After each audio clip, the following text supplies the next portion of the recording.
Hello everyone, এই মুহূর্তে আমি ছিলাম নবদ্বীপ স্টেশনে, যেখান থেকে আমি ধরেছি তিস্তা তোরসা সুন্দরবন যাওয়ার জন্য। ও আমাকে ছাড়তে এসেছিল।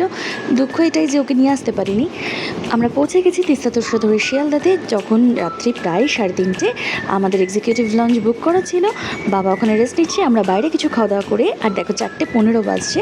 তো এখন আমরা একটু ঠান্ডা হবো, একটু রেস্ট নেব, ঘুমোবো। রাতে ভালো ঘুম হয়নি, চোখ মুখ দেখে বুঝতেই পারছো।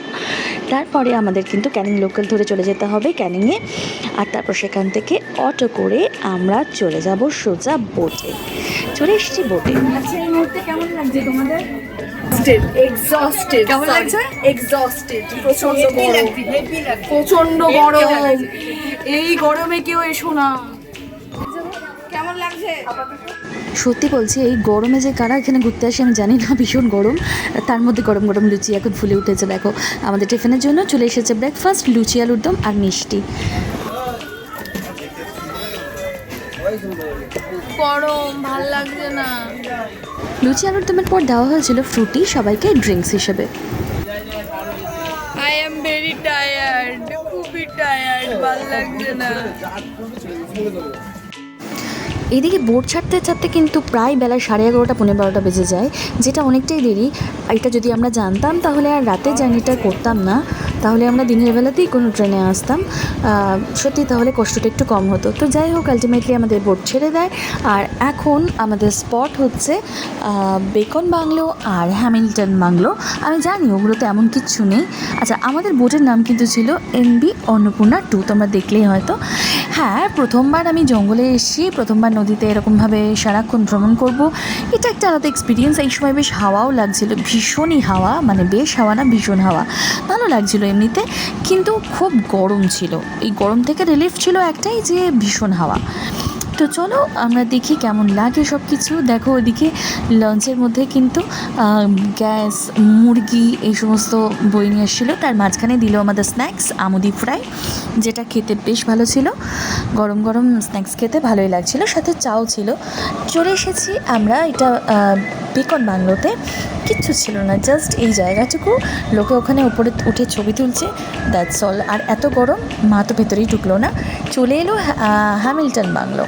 এখানে তো মা আর বুনু অন্য জায়গায় দাঁড়িয়ে ওরা ডাব টাব খাচ্ছিল, এত গরম। তো আমি ছাতা নিয়ে চলে এসেছিলাম হাঁটতে হাঁটতে, কারণ স্পটগুলো ছিল অনেকটা দূরে, মানে অনেকটা করে হাঁটতে হচ্ছিলো। আর এত রোদের মধ্যে হাঁটাটা সত্যিই পসিবল হচ্ছিল না। তার উপরে রাত থেকে কোনো ঘুম নেই সেরকমভাবে, তো একটু কষ্টই হচ্ছিল। তো যাই হোক, এখানে দেখে নিলাম এখানেও সেরকম কিছু নেই, ওই ছোট্ট মতো বাংলোটা দেখলে। আর তাছাড়া রবীন্দ্রনাথ ঠাকুরের ওই মূর্তিটা, এখানে বৌদ্ধ টেম্পল, দ্যাটস অল। তারপরে আমরা জেটিঘাটে চলে এলাম, আর তারপরে ফিরে এই ইলিশ মাছ, বাগদা চিংড়ি, ডাল, এই সব কিছু দিয়ে আমাদের লাঞ্চটা সেরে ফেলাম। লাঞ্চটা কিন্তু বেশ ভালোই করেছিলাম, বেশ ভালো ইলিশ মাছ ছিল, কারণ আফটারঅল আমরা চলে এসেছিলাম ইলিশ উৎসবে। আর ওই বোট থেকে দেখো ওরা আমাদেরকে টাটা করছিল। তো লাঞ্চটা করতে বসে গেছি, তখন ডাল আলু ভাজা প্রথমে দিয়েছে, সাথে কাঁচা লঙ্কা ছিল মাছের মাথা দিয়ে পুঁই শাকের চচ্চড়ি, ছিল বাগদা চিংড়ি, আর ছিল ইলিশ। শেষে ছিল চাটনি পাঁপড়। খাওয়া দাওয়া এমনিতে ভালোই ছিল, তবে আমার বুনু কিন্তু অসুস্থ হয়ে পড়েছিল গরমের চোটে, ওর ভীষণ মাথা যন্ত্রণা করছিল, তাই ও শুয়েছিল, ও কিন্তু খায়নি। আর এদিকে দাদারা আনারস কিনবে ভাবছিল দুপুরের ফলের জন্য, কিন্তু আলটিমেটলি আমাদের পেয়ারা জুটেছে।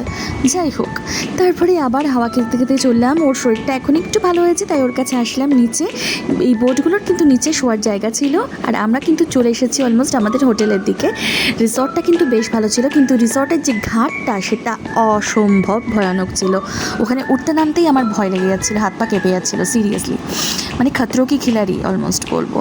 তো চলে এসেছি রিসর্টে। রিসর্ট দেখে কিন্তু আমাদের মনটা অনেকটা ভালো হয়ে গেছে। সারাদিনের ক্লান্তিটা কোথাও একটা গিয়ে যেন কেটে যাচ্ছিলো, কারণ এটা টোটালটা নেচারের মধ্যে ছিল, আর খুব ভালো লাগছিল জায়গাটা। আমার এরকম জায়গা ভীষণ ভালো লাগে। তো ভাবলাম যে সন্ধে হয়ে যাচ্ছে, এখন আর বেশি ঘুরবো না, এখন জাস্ট তোমরা চারপাশটা দেখে নাও। আর আমাদের রুমটাতে 2টো সিঙ্গেল বেড ছিল, আর ওদিকে ছিল ডাবল বেড একটা, আর ভীষণ নিট অ্যান্ড ক্লিন, ভীষণ সুন্দর সাজানো, এসিও ছিল। সব থেকে ভালো ছিল, চলো দেখাই তোমাদেরকে এইটার ব্যালকানিটা, আর সাথে টি কিটস, কাপ প্লেট, যা যা ঝাঁকার, আর ইলেকট্রিক কেটেল সব কিছু ছিল। আর বাইরেটা দেখো, ব্যালকানিটা দারুণ না? আড্ডা মারার মতো একদম জম্পেশ, দারুণ জায়গা, একদম পারফেক্ট। তো তো বাইরেটা থেকে কিন্তু খুব সুন্দর লাগছিল।